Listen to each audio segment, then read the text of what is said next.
DJ producer Tyree Cooper live here at the Marquee show for Rootz in Chicago podcast. I'm here with my sister. One of my sisters. I got thousands of sisters, but this is one of my sisters. One of my favorite looks like. It's my sister. Yes, one of my favorites.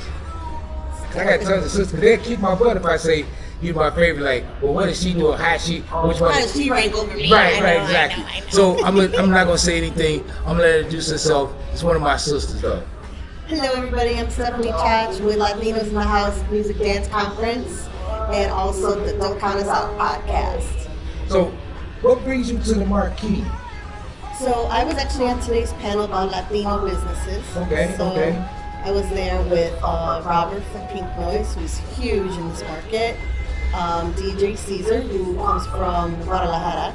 He was coming in from Mexico. And then a young woman named Claudia, who runs a photo booth and balloon business. Of course, that's different. Yeah. And balloon. I learned a lot. Well, there goes Caesar right there. Hola, ¿cómo está? Todo bien, gracias. Muy bien, gracias. All right, me speaking Spanish. So he is actually, speaking of him, he actually is a international DJ. He did John Travolta's 50th birthday. Oh wow, okay. Yeah, so I learned a lot about him today. Yeah, I like coming here because you really learn a lot. Mm-hmm. And you get a chance to see a few cool little new toys like speakers and lights and stuff. Speakers. And, like tons of lights. Did you see Qbert?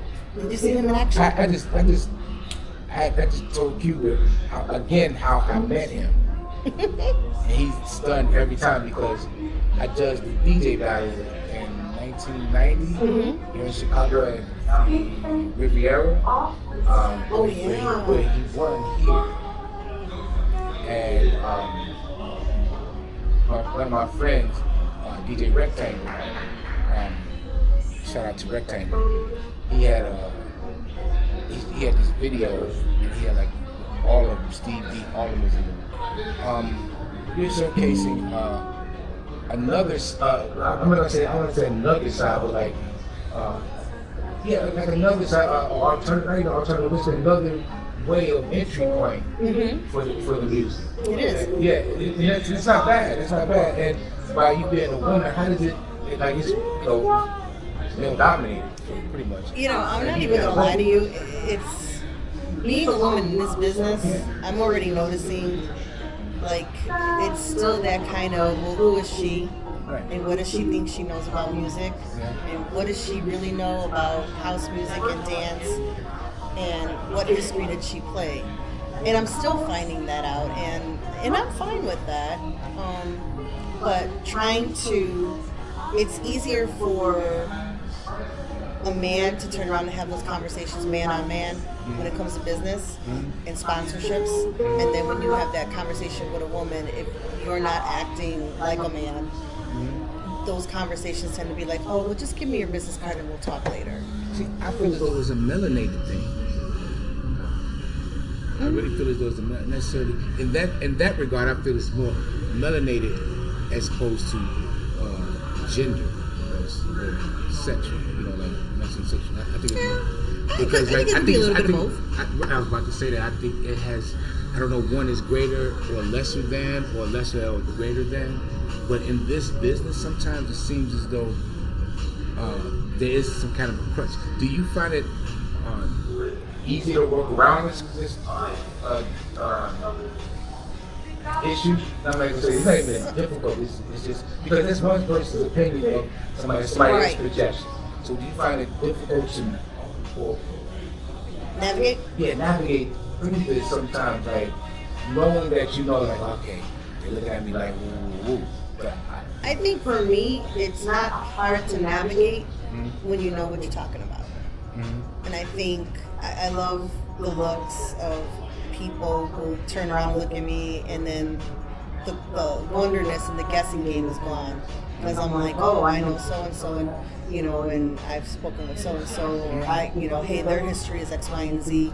And even with the amount of people that, I do know, I think it's like, I know so-and-so, hey, and they'll tell them right away, like, you want to work with her, she's good people, she's, she knows what she wants to do. So I think I think once you know what you're talking about, you tend to kind of like bring down that little defense mechanism that maybe might be up. Like, I don't know who she is, and then once they get to know who I am, they're just like, wow, she's really knowledgeable about a lot of things even I didn't know. And building A relationship. Right, exactly. Okay, I get that. So, coming to my last question.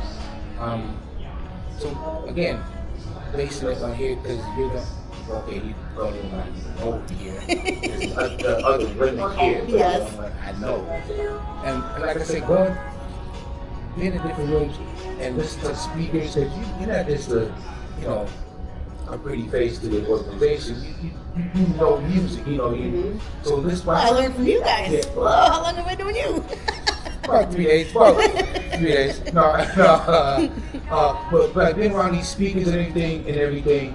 Does the sound? Has the sound changed for you? Literally, has it changed? Yeah, it has. It's funny because I was talking to the guys from Truly Speakers. Right. And I'm like touting them because I'm just like, if you want to break your back, you really want to go visit those guys. But yeah, the quality of music and then the quality of sound that comes out the speakers from when we knew back in the day. Yeah. The rumble. Yeah. Like you would feel the rumble through your chest and the bass and everything. I mean, these speakers used to be like 9 foot tall. I remember we would have to like stack them. It's a completely different sound now. It's clearer. And you can have one sound stick. like it's like right there. I know you got one stick and this fat bottom and this whole room is Yes. Yes. I would definitely recommend everybody go visit Truly because they will shock you on their speakers and their subwoofers. Like the things that I learned, they have an office. I forget where it's at. But if you look up Truly, it's in the suburbs, and they have a showroom. And they even give like the history of how the speaker started and how their speaker started. So I love history, especially now that what I'm doing with Latinos in the House.